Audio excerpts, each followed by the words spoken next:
आप सभी को नमस्कार, प्रणाम, सत श्री अकाल, सलाम।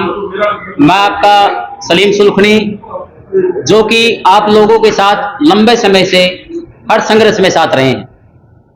और मीडिया का जो है देश के अंदर लंबे समय से एक अहम रोल रहा है कि वक्त के अनुसार हर बात को उठाना, चाहे वो अमीर हो चाहे गरीब हो, सबकी बात को प्रशासन तक पहुंचाना और बात को पहुंचाकर उसको इंसाफ दिलवाना।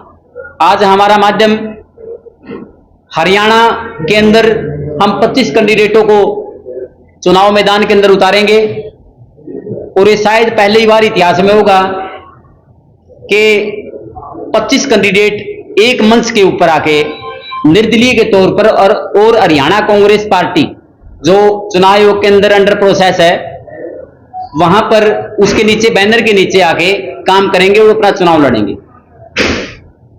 जिसके अंदर 25 में से 20 कैंडिडेट मुस्लिम होंगे और 5 कैंडिडेट जो है जो अदर होंगे। हमारा मोटिव ये है कि जिन लोगों के वोटों को गिना नहीं जाता, जिन लोगों के वोटों को सुना नहीं जाता, जिन लोगों के वोटों को सिर्फ इसलिए टाला जाता है कि ये तो वोट हैं अपने, जाएंगे तो जाएंगे कहां, इन सभी चीजों को देखते हुए पूर्व में मैं लोकसभा का प्रत्याशी रहा हूं 2019 के अंदर। उसके बाद में इसी साल हमने पार्टी की गठन किया और बार बार मीटिंग करके समाज के बुद्धिजीवी लोगों से सलाह मशवरा करके इन चीजों के ऊपर हमने फैसला किया है कि 25 कैंडिडेटों को हम हरियाणा कांग्रेस पार्टी के समर्थन में उम्मीदवारों को उतारेंगे और अपनी जो है एक विचारधारा को पेश करेंगे, यानी भी हमने भी हमारे को भी एक हिस्सेदारी मिले जो हम लंबे समय से वोट दे रहे हैं। इन्हीं सभी चीजों को लेके हम जो हैं एक तो जींद से, एक टोहाना से और एक नलवा से 3 जो कैंडिडेट हैं उनकी आज घोषणा कर देंगे और बाकी जो कैंडिडेट है उनकी हमने लिस्ट बना ली है, जहां से पैनल में 4-4, 5-5 नाम आए हुए हैं, वो हम उनको 30 तारीख को ऐलान उनका कर देंगे। तो टोहाना से जो है श्री राम नवाज जी हैं और जींद से हमारे अमित खान हैं, ये जो हैं अमित खान जी, और नलवा से पूर्व में लोकसभा प्रत्याशी और विधानसभा के प्रत्याशी रहे श्री रण सिंह पवार, ये हमारे 3 आज हम नाम जो है अलॉट आपको बता रहे हैं। इसके बावजूद हमारी जो मीटिंगें हैं वो लगातार लंबे समय से चल रही है और 30 तारीख को हम इसको फाइनल करके, जहां से 3-3, 4-4 नाम आए हुए हैं और बार बार मीटिंग करके उन्हीं के ऊपर हम फोकस कर रहे हैं। आने वाले 30 तारीख को हम उनको आपके सामने उनके आंकड़े रख देंगे कि कौन कहां से टिकट लड़ेगा। बात है इस बात की कि पीछे लंबे समय तक विधायक रहे, अब मौके पे भी जो विधायक रहे हैं आज तक वो लोग स्वच्छ पानी यानी साफ सुथरे पानी की व्यवस्था नहीं कर पाए। एक भी गांव में चले जाओ, शहर में चले जाओ, पहले गांवों में शहरों में अपने हरियाणा इंडिया के अंदर ये होता था कि विदेश के अंदर जो पानी मोल मिलता है, फिर उसके बाद में गांव में बात चलने लगी कि शहरों में पानी मोल मिलता है, और आज वो है कहीं आप भी चले जाओ, हमने यहां प्रोग्राम कर रखे, आज भी हमने मोल पानी पिया, नहीं पिया तो बता दो। हर जगह क्या है, एक प्राइवेटेशन सिस्टम को बढ़ाने के लिए गांव में शहर में कहीं भी साफ सुथरा पानी नहीं है। रोजगार की बात करें, जितने विधायक इन लोगों ने बनाए, कितने उन्होंने किन लोगों को रोजगार दिया, क्या उनसे कोई मेरा एक सवाल बनता है और जनता के माध्यम से मैं और जनता से ही सवाल पूछ रहा हूं कि क्या बेरोजगारी की जब बात आई तो क्या उन्होंने आपको रोजगार दिलवाया, क्या किया, क्या बेरोजगारी की मांग को लेकर आप लोगों की उन्होंने बात उठाई। दूसरा, स्वास्थ्य की जो बात करें, आज सिविल हॉस्पिटल के अंदर आप कहीं भी चले जाओ, पहले तो लंबी लंबी कतारें लग जाती है सैकड़ों की संख्या में, और जब तक उस पर्ची कटती है तब तक क्या होता है, पर्ची कटने के बाद में तब तक डॉक्टर चले जाते हैं। यानी स्वास्थ्य की आप कोई भी उम्मीद लेके नहीं जाता है कि मैं सिविल हॉस्पिटल में चला जाऊंगा ठीक हो जाऊंगा। आज तक आपकी किसी विधायक ने, सांसद ने इस बात को उठाया नहीं, क्योंकि हम सवाल पूछने वालों में नहीं बन रहे हैं। तो जनता से मेरी ये अपील है कि आज 5 साल के बाद में फिर चुनाव आए हैं और आप उनसे सवाल करें, पूछें कि आपने जनता के लिए क्या किया, और ये हमारा राइट बनता है। और जनता के माध्यम से ही जनता से मैं सवाल कर रहा हूं, क्यों हम ऐसे लोगों को चुनते हैं, क्यों आप उन लोगों को नहीं चुनते जिन लोगों ने बसों के अंदर सफर करके ये देखा कि हरियाणा रोडवेज के अंदर आज रोडवेज बसों का सफर जो है कितनी किल्लत से हम कर रहे हैं। एपी कार्ड चला दिए, उस एपी कार्ड को करोगे क्या उस कार्ड का?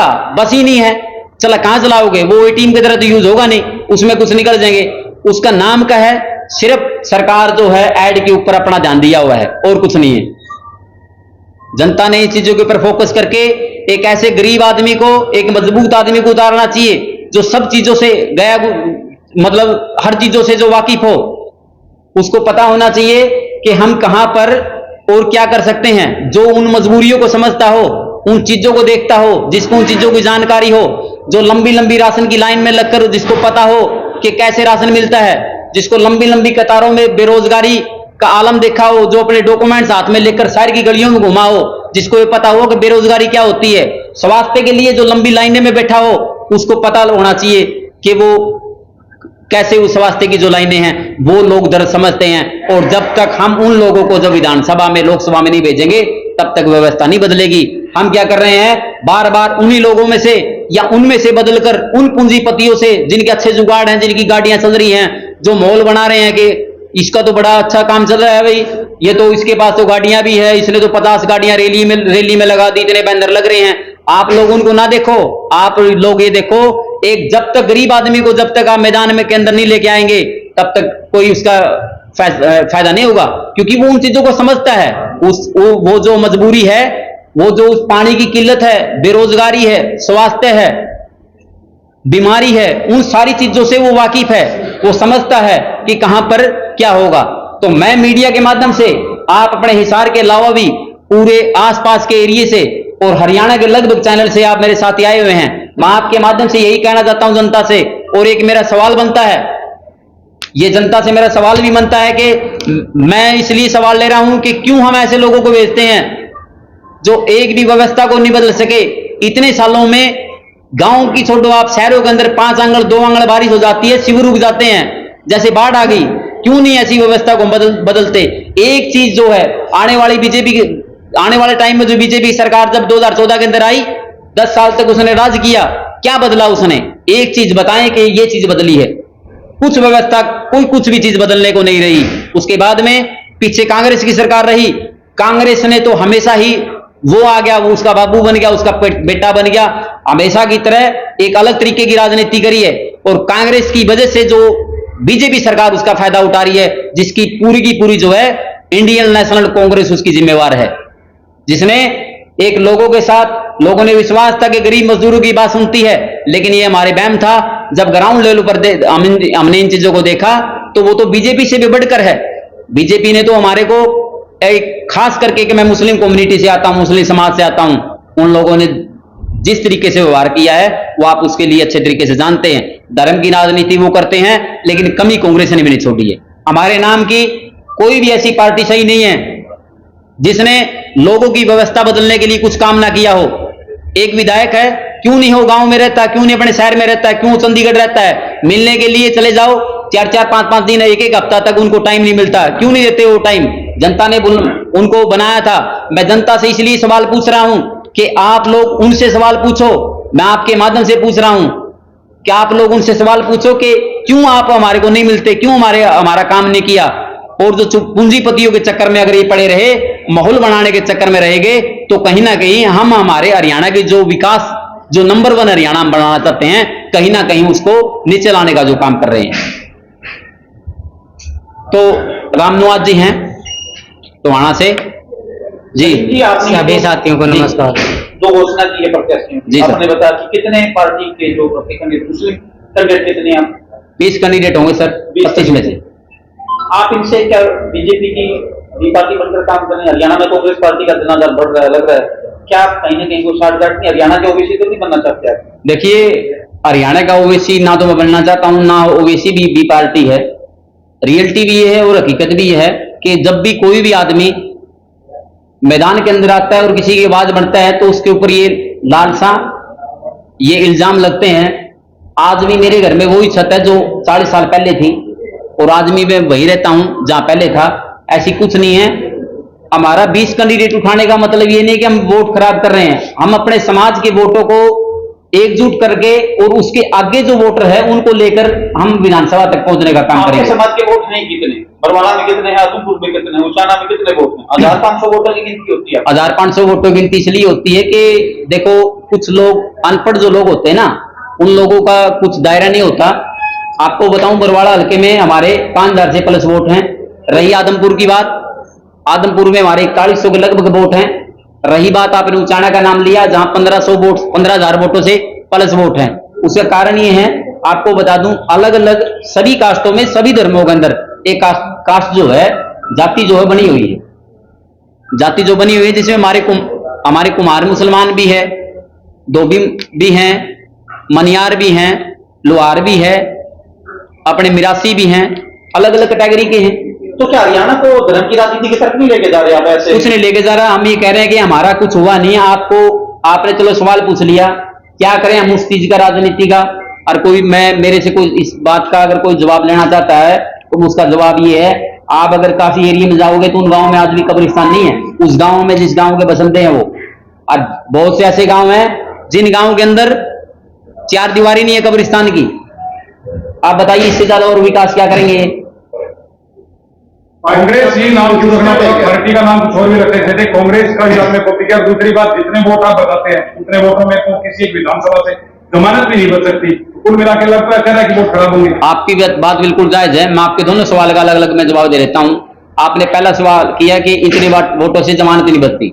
जमानत की बात है, जब भी हम कोई इलेक्शन लड़ते हैं या घर में कोई प्रोग्राम करते हैं, कहीं भी किसी भी चीज का कोई दायरा होता है, तो उसमें सबसे पहले हम अपने परिवार को, समाज को, रिश्तेदारों को लेकर उसके बाद शुरू करते हैं। जब मेरा परिवार, मेरा समाज ही मेरे साथ नहीं होगा तो मैं वहां अकेला क्या करूंगा? आप बताओ जी। दूसरा सवाल क्या था आपका? दूसरा सवाल ये था कि हरियाणा कांग्रेस पार्टी आपने नाम रखा कि आईएनसी जैसे कि इंडियन नेशनल कांग्रेस है, कांग्रेस का ही नाम इस्तेमाल क्यों करना पड़ा? कोई और नाम भी रखा जाता? बिल्कुल, आपकी इस बात का जवाब ये है कि हरियाणा जो कांग्रेस पार्टी है उसका नाम हमने हमेशा ही कांग्रेस में रहे हैं, और लंबे समय से हमारे पूर्वजों से, हमारी जितनी भी जब से पार्टी बनी है कांग्रेस, तब से लेके इंडिया के अंदर, तब से लेके आज तक हमारे पूर्वजों का इसके अंदर योगदान रहा है। और जब हम इसके अंदर ही थे तो इससे अलग हम देखो ना, तो हमने भी कभी बीजेपी को वोट दिया, तो हम बीजेपी का नाम कैसे रखने? जिस पार्टी से है हम उसी की विचारधारा के हिसाब से एक अपनी उसके अंदर विचारधारा इंक्लूड करके अपना काम कर रहे हैं। तो पार्टी आपकी रजिस्टर्ड है? अंडर प्रोसेस है सर। मैं आपको बता देता हूं, आपकी बात ठीक है। अंडर प्रोसेस चुनाव आयोग के अंदर आपको बताऊं, हमारा जो लेटर थोड़ा लेट था, जिसके अंदर मैंने 21 तारीख को हमने दिल्ली हाई कोर्ट के अंदर रिट दायर कर दी, ठीक है। उसके बाद में हमारे पास लेटर भी आ गया था उनका। सर, अंडर प्रोसेस का मतलब जब तक चुनाव आयोग में वो प्रक्रिया में चल रहे हैं तब तक मैं उनको टिकट नहीं दे सकता, लेकिन समर्थन दे सकता हूं। समर्थित उम्मीदवार होंगे ये हमारे पार्टी की तरफ से जी। रहेंगे। मैनिफेस्टो वगैरह बनाया है क्या? बिल्कुल बनाया सर। जो मैनिफेस्टो हमारा यही है, जो मैंने आपको थोड़ी देर पहले जो बताया था कि जो जनता के सामने जो सवाल है, महंगाई, बेरोजगारी, इन्हीं सभी बातों को लेकर जनता के बीच में जाएंगे। हमने सब कुछ तैयार है सर। युवा और महिलाओं को कितने फीसदी देंगे आप? सर, मेरे वहां जो मैं आपको महिलाएं तो उसमें एक है, महिला सिर्फ उसमें एक है जो उकलाना से है, और रही बात 4 बुजुर्गों को छोड़ के बाकी सारे युवा हैं। आधार पर आप लोगों से वो कभी यहाँ पर आधार पे सर जनता के सामने जाएंगे और उनके सामने रखेंगे कि किन सरकारों ने आपके क्या काम किया और हम क्या काम करेंगे। मुद्दा रहेगा सर महंगाई, बेरोजगारी, और आज के टाइम में जो मैंने आपको बताया, स्वास्थ्य, पानी की किल्लत, जो एक आम आदमी का अधिकार है। एक राजेश खन्ना की फिल्म भी आई थी जिसमें रोटी, कपड़ा और मकान, ठीक है, वो उसी के लिए लड़ते रहते हैं, ताकि उसमें ये दिखाया गया था भाई एक आम आदमी को उन चीजों की जरूरत है और वही चीज नहीं मिलती तो हमारे को उन सरकारों का उन चीजों का फिर क्या है जी। आपकी पार्टी ने अभी तक पार्टी सर 2019 के लोकसभा के चुनाव में मैंने इलेक्शन लड़ा, उसके बाद में हम धरातल के ऊपर भी, चाहे वो किसान मजदूर की बात हो, चाहे वो व्यापारी की बात हो, हर चीज पर हमने हर चीज का समर्थन किया है। और 5 साल तक हमने धरातल के से लेकर ऊपर तक का काम किया, और हमारे जो कैंडिडेट हैं वो लगातार पर्सनल लोगों से मिल के अपना काम कर रहे हैं। लेकिन हाँ, इतना जरूर है भाई, आ उल्ला नहीं किया हमारे कैंडिडेटों ने, क्योंकि आ उल्ले वाले हमारी जो है पार्टी नहीं है, ना हमारे कैंडिडेट हैं। हम तो एक दायरे में रह के काम करते हैं। किसान आंदोलन में आपकी पार्टी खरीदी थी? बिल्कुल दिखी सर। किस आंदोलन का नाम ले रहे हैं सर? किसान आंदोलन। किसान आंदोलन के अंदर आप बैडो पट्टी की जो टोल कमेटी है उसके अंदर आप नाम देख लें सलीम सुलखनी का। नहीं, पार्टी है तो। सर पार्टी रजिस्टर्ड उसके बाद में जो गठन किया हमने उसके बाद में किया है। ये अपने राम निवास जी हैं टोहाना से। नमस्कार साथी। भाई देखो अपने भाई जो सलीम जी बोल गए, तो जो टुहाने की बात है भाई, टुहाना में आप डोर टू डोर करने लग रहे हैं, लोगों से मिलने लग रहे हैं। और सबसे बड़ा आज महंगाई का मुद्दा महंगाई का है, क्योंकि गरीब का बच्चा स्कूल में पढ़ नहीं पाता, फीस पूरी नहीं कर पाता। दूसरी चीज कि ये तो 5 किलो राशन एक महीना में 5 किलो राशन देते हैं। महंगाई इतनी, बेरोजगारी इतनी कर दी, 84 करोड़ लोग तो बेरोजगारी में पैदा कर दिए। तो ये नाज नहीं होता कि भाई नाज देने से परिवार चल जाएगा। उनके बच्चे की पढ़ाई भी हो है, घर में लड़कियों की शादी भी है, और उनके पारिवारिक रिश्ते हैं जो उनमें भी खर्चे हुए। तो गवर्नमेंट तो कह दिया कि हमने तो 5 किलो राशन दे दिया और पब्लिक का भला कर दिया, पब्लिक का ये कर दिया, पब्लिक का वो कर दिया, कोई फ्री की बिजली दे रहा। आप पीछे देखो दिल्ली में वो जितनी फ्री की बिजली दी थी सारी की सारी वापस वो उनके पैसे कट के वो चली गई। तो पब्लिक से मेरी यही प्रार्थना है कि